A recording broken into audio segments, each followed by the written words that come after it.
12월 21일 장전 시작입니다. 요 3대 지수는 제가 어제 브리핑 올려드릴 때까지만 해도 양봉이었는데 네, 눈 뜨고 깜짝 놀랐습니다. 네, 오늘 온도처럼 급락으로 마감을 했는데 대부분의 종목들이 전부 하락폭이 나왔죠. 그냥 동반적인 하락이다. 그렇다고 해가지고 뭐 시장에 충격을 줄 수 있는 이벤트라든가 악재가 있었던 건 아닙니다. 오히려 어제 장 초반에 지수가 상승했던 이유가 일단은 미국 소비자 신뢰 지수도 상승 마감했고, 그리고 기존 주택 판매 지수도 예상 밖으로 증가하게 되면서 경기가 연착륙이 되겠다. 지금 금리가 중요한 게 아니잖아요. 금리 같은 경우에는 내년 최소 3번, 내후년 최소 4번 정도의 하락이 예상돼 있습니다. 그러면 결국 3%대 금리는 2025년도 안에 온다라고 확정이 돼 있는데, 이제 이걸로 인한 기대가 좀 너무 컸다. 아니면은 그동안에 과대 상승이 나왔던 반도체 업종들 위주로의 조정이 좀 나올 수밖에 없었던 이슈가 있었다. 이렇게 생각하시면 될 것 같은데, 마이크론 테크놀로지가 실적 발표를 나쁘지 않게 마감했단 말이에요. 지금 애프터마켓에서 시간에서 4%대 상승이 나오고 있기 때문에 오늘 하락이 국내 시장의 충격을 뭐 정말 우리나라 지수도 2% 이상 끌어내리고 그 정도까지는 줄진 않을 것 같습니다. 물론 우리나라 같은 경우에는 대주주 양도세가 오늘 발표는 또 내일 발표는 이제 이야기도 안 하려고요. 이제는 늦었어요. 네, 기준일 자체가 26일인데 뭐 기준이 지금 뭐 이틀밖에 안 남았는데 어떻게 보면은 거래 기준으로, 그래서 이제는 좀 틀린 것 같고, 그래서 뉴욕 증시 업종의 영향이 오늘 우리나라에 어느 정도 미칠 수 있을지가 가장 중요한 하루가 될 수 있지 않을까.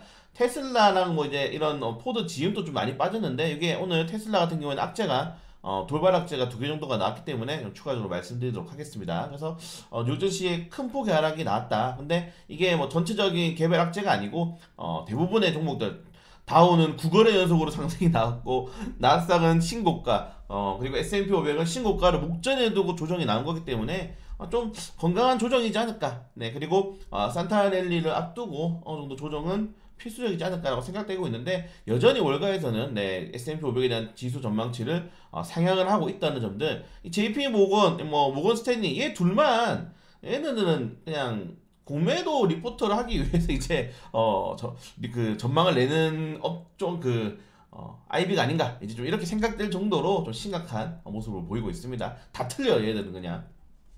그리고 뭐 우리나라에서도 내년에 반도체 자동차 휴대전화 수출 조건이 나쁘지 않다라고 이야기를 하고 있고, 무역 어떻게 보면 적자형 무역이라고 할 수도 있습니다. 원자재에 대한 수입을 뭐 같이 줄이면서, 네, 우리가 지금 원자재도 수입을 줄이고, 네, 판매하는 물량 수입도 줄여 나가면서 전체적으로 같이 낮아지면서 이제 어느 정도 이게 해칭이 되고 있는 건데, 일단은 그래도 네, 무역수지, 경상수지가 계속적으로 상승하고 있다는 것, 이걸 좀 체크하시면 될 것 같고, 어차피 2차전지 소재에 대한 충격이 오게 되면은 원자재 수입도 줄어들 수밖에 없거든요. 그렇기 때문에 내년에 반도체, 자동차, 휴대전화에 대한 전망은 나쁘지 않다. 다만 2차전지라든가 전기차 같은 경우에는 어느 정도 충격이 줄 수밖에 없다는 점들 이렇게 좀 체크하시면 될 것 같습니다.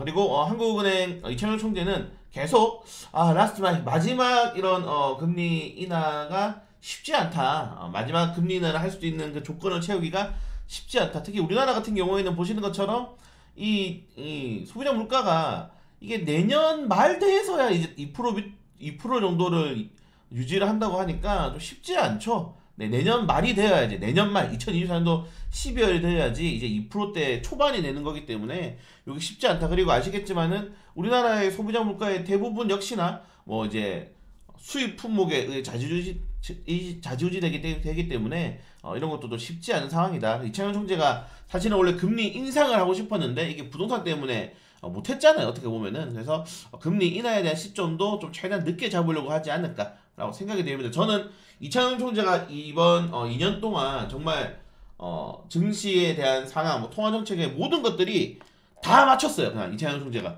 하는 말이 다 맞고 굉장히 능력이 있는 사람이 생각되기 때문에 이런 거 좀 생각한다면은 우리나라의 금리 인하도 너무 그렇게 섣부르게 예상하는 것은 무리가 되지 않을까라고 생각이 됩니다. 자, 10년물 국채금리, 2년물 국채금리가 계속 떨어지고 있죠. 그냥 지금 국채금리로 인해서 이제 이 지수 영향이 아니다. 이미 금리 인하라는 이런 일정이 확인되었기 때문에 국채금리는 네, 글로벌 그냥 제 기준으로 생각하기에는 뭐 헤지펀드 자금들이 기분에 따라서 매매 동향이 나올 수 있는 거라고 생각이 되고요. 결국 이제 중요한 거는 미국이 경착륙을 어떻게 할 것인가, 얼마나 더 경제가 빠르게 회복될 것인가가 중요한 일정이지 않을까라고 생각이 됩니다. 네, 모스테니가 삼성전자, SK하이닉스 주가 저평가되어 있다. 네, 골드만삭스에 이어서 네, 긍정적인 전망을 내었고요. 그리고 웰스트리트 저널 그리고 뭐 엔서는 이 전기차 중요한 내용인데 이 2000년도부터 2020년 상장한 전기차 배터리 업체 중에 5곳은 네, 파산 혹은 합병했다. 네, 이게 뭐냐면은 계속적으로 많이 올라간 이런 신규로 상장한 종목들이 쉽지 않다 이겁니다. 지금 전기차 시장이. 네, 제가 이거는 계속 말씀드린 것처럼 고성장 시장이 발견이 되고 거기 기업들이 투자를 하고 시장이 확대가 되면 뭘 해야 됩니까? 마지막으로 네, 치킨 게임을 해야 되죠. 그 시장에서 살아남기 위한 투자도 해야 되고 출혈 감소, 상품을 인하도 하고 지금 테슬라 계속 가격 인하하는 것처럼 인하를 하게 되면서 상대 업종들이 망가질 때까지 치킨 게임을 해야 됩니다. 그래야지 이제 살아남아서 그 다음부터 시장을 장악하는 건데 아직은 테슬라를 제외하고 시장을 장악한 그런 기업이 많이 없죠. 테슬라가 워낙에 독보적이고 뭐 전기차 전체 시장으로 친다면은 테슬라가 한 6할 정도가 넘어가고 나머지가 이제 뭐 글로벌적으로 봤을 때 글로벌적으로 보면 사실은 뭐 중국 비아디가 워낙에 그 자체 내수 시장으로만도 확대되니까 근데 뭐 이제 미국 내부적으로 미국 쪽으로만 본다면은 테슬라, 뭐 현대차, 기아차 그 다음이고 그 다음에 정말 많은 이제 줄 세우기 전기차 업종들이 많단 말이에요. 이게 근데 글로벌로 치면 여기에 뭐 비아디라든가 다른 게 들어와 버리니까 그래서 전기차 업종들은 정말 쉽지 않다. 단기적으로 이 쉽지 않은 이 2024년도 한 해가 될 가능성이 매우 높아지고 있다는 점들도 체크하시면 좋을 것 같습니다. 네, 그리고 뭐 관련된 내용도 뭐 천천히 보시면 될 것 같고 어제 큰 폭의 하락이 나왔던 뉴욕 증시 개별적인 이슈들 하나씩 체크하시면 좋을 것 같습니다. 일단 마이크론 테크놀로지 네, 실적 발표 이후에 전망치보다 양호하게 나타나게 되면서 시간에 4%대 상승하고 있다는 것들은 좀 긍정적으로 영향을 보시면 될 것 같고 그리고 테슬라 관련된 악재가 좀 두 개가 떴어요. 테슬라가 지금 노조 그 생산 그리고 이제 유럽 쪽에서 테슬라 파업 이슈가 계속적으로 나타나고 있다는 점도 이것들을 협상을 하고 있죠. 거기서 추가적으로 지출이 발생할 가능성이 크다 이런 것들이 부담이 되고 있는 거고 그리고 이 파나소닉이 네 이거 파나소닉 빠졌네요. 파나소닉이 오클라호마주의 테슬라와 합작해서 만드는 이 배터리 공급 공장 건설 계획을 철회했습니다. 지금 GM, 포드, 뭐 테슬라, LG 에너솔루션도 네 2000지 관련된 공장, 뭐 전지 공장, 하복 공장 다 취소하고 있어요. 줄줄이 돈이 지금 안 되는 겁니다. 위에서 말씀드린 것처럼 이제는 치킨 게임 해야 되기 때문에 과감한 투자보다는 내실을 다지고 가격 인하에 대한 정책을 띄워야 가능성이 크다는 점들도 보시면은 될 것 같습니다. 네, 이 정도 내용이 있고 오늘 뭐 추가적으로 좋은 내용들이 좀 괜찮게 있었는데 이게 뭐 사실 제가 드론 로봇 관련된 종목들 한번 했는데 어제 드론 로봇이 너무 많이 올랐잖아요. 그래서 종종 좀 나을 것 같다라고 생각이 되어서 지금 총선 관련된 시즌이 계속적으로 다가오고 있죠. 지금 한동훈 비대위원장이 사실상 결론이 된다. 지금 이번 주에 결정 나서 다음 주에 공식 출범한다. 그냥 이게 계속 미뤄져요. 그러니까 지금 대주주 양도세 뭐 한동훈 어떻게 될 것인지 여기 또 이낙연 전 대표도 신당 창당을 언급했는데 또 갑자기 이재명 대표랑 만나서 뭐 회동한다더니 회동에서 또 실망했다. 그러니까 지금 너무 이런 변동성이 어떻게 보면 여러분들 정해진 게 없죠. 이게 12월 내내 이렇게 지금 진행이 되고 있어가지고 굉장히 피곤합니다. 근데 워낙에 이번 총선이 역대급인 총선이라고 좀 생각하시면 될 것 같아요. 이번 총선으로 인해서 신당이 한 두 개가 나올 수도 있고요. 그리고 대선 후보자가 여당 같은 경우에는 여권 같은 경우에는 한동훈, 원희룡, 오세훈 이 정도까지 좀 보시면 될 것 같고 그리고 야권 같은 경우에는 이낙연, 뭐 이재명 여기에 뭐 추가적으로 김동연도 나올 수가 있고요.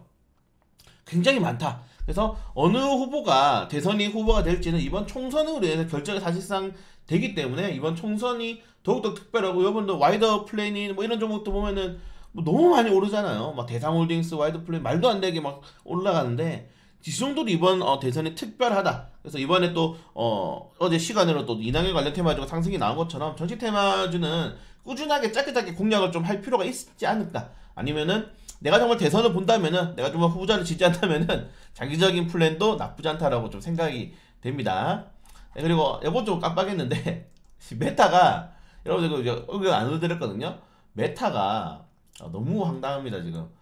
카타르 억만장자한테는 공개 사과를 했다. 이게 사기 광고에 얼굴이 도용된 카타르 억만장자에게 공개 사과했다라고 얘기가 나오는데 여러분들 최근에 뭐 SNS 하시는 분들 저는 SNS는 안 하는데 백종원, 뭐 장학준, 뭐 여기 뭐 많죠. 표창원 전 의원도 있고 이재용 뭐 엄청나게 많습니다. 이재용만 해서 뭐 슈카도 있고요. 김종인, 문재인 대통령, 전 대통령 없는 사람이 없어요.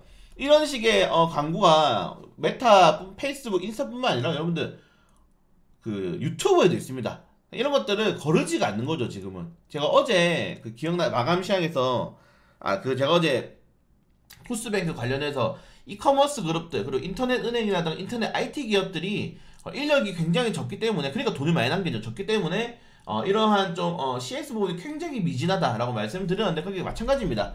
네, 그래서 돈을 많이 남긴 업체들이 거기에 따른 고객들에 대한 서비스는 제대로 진행되지 않고 있다는 걸 다시 한 번 더 볼 수 있는데, 네, 역시 억만장자에게는 바로 공개 사과를 하면서 게시물을 삭제했다. 이런 거 좀 보면 황당하죠. 네, 그래서 역시 돈으로 의해서 굴러가는 사회가 되고 있지 않은가 좀 다시 말씀을 드리고 싶고, 저런 것들에 대한 사기는 조심해야 될 필요가 있지 않을까 좀 말씀드리고 싶습니다. 자, 그리고 중국에서 아프리카 돼지열병이 급속도로 또 확산이 되고 있습니다. 또 중국이야 또. 그래서 동물 방역 관련 테마주다. 근데 이거는 중국뿐만 아니라 원래 겨울철에는 뭐 조류독감, AI라 조류 인플루엔자라든가 아니면 아프리카 돼지열병, 그리고 이번에 뭐 소 럼피스피경도 새롭게 생긴 것처럼 원래 겨울에 이렇게 호흡기 질환이 생긴다, 감염병이 생길 수밖에 없다는 점들을 좀 확인하시면 될 것 같고, 이거 어제랑 좀 이어지는 내용이죠. 어제랑 똑같은, 제가 이틀 전이죠. 추천을 드리기도 했었는데 글로벌 선사 관련돼서 해운우님이 올라갈 수 있다. 네, 해운우님이 크게 상승할 수 있다는 점들. 그러니까 이게 운송 기간이 한 40일 정도 늘어나잖아요. 그렇기 때문에 여기, 그리고 지금 중요한 게, 그렇다고 홍해에 뭐 다국적군이 출발을 해도 이게 그렇게, 네, 해적들이 뭐 작은 보트 가지고 하고 예멘 반군이 저 그냥 육상 지역에서 드론으로 막 공격하기 때문에 이게 굉장히 쉽지 않다고 합니다. 그래서 단기적으로 쉽지 않아. 왜냐면은 드론으로 그냥 포탑을 떨어뜨리고 도망쳐버리는데 이거 어떻게 잡아요. 그래서 드론 관련 테마주, 재민 관련 테마주를 좀 노려봐야 되지 않을까 라고 말씀 좀 드리고 싶은데, 자, 아무튼 해운 관련 테마주가 또다시 움직일 수 있다는 점도, 정말 최근에 HM 때 또 핫하잖아요. 주식이, 종목들이 핫한데 패노션은 또 무슨 죄인지 또 모르겠습니다. 자, 아무튼 이 정도까지 내용이 있고, 오늘 그동안 많이 올랐던 지수가 단기적인 조정이 나올 가능성이 굉장히 높기 때문에 좀 주의해야 될 필요가 있지 않나. 다만 네, 이게 대세가 꺾인다던가 아니면 뭐 악재가 발생했다, 그건 아닙니다. 그냥 워낙 많이 올랐기 때문에, 우리도 하나도 코스피 2600 돌파했잖아요. 워낙 많이 올랐기 때문에 거기에 따른 매도세가 나올 수 있다는 거, 모든 종목들이 그렇게 된다는 거. 그리고 한국 주식은 항상 오를 때 수익 주고 팔자.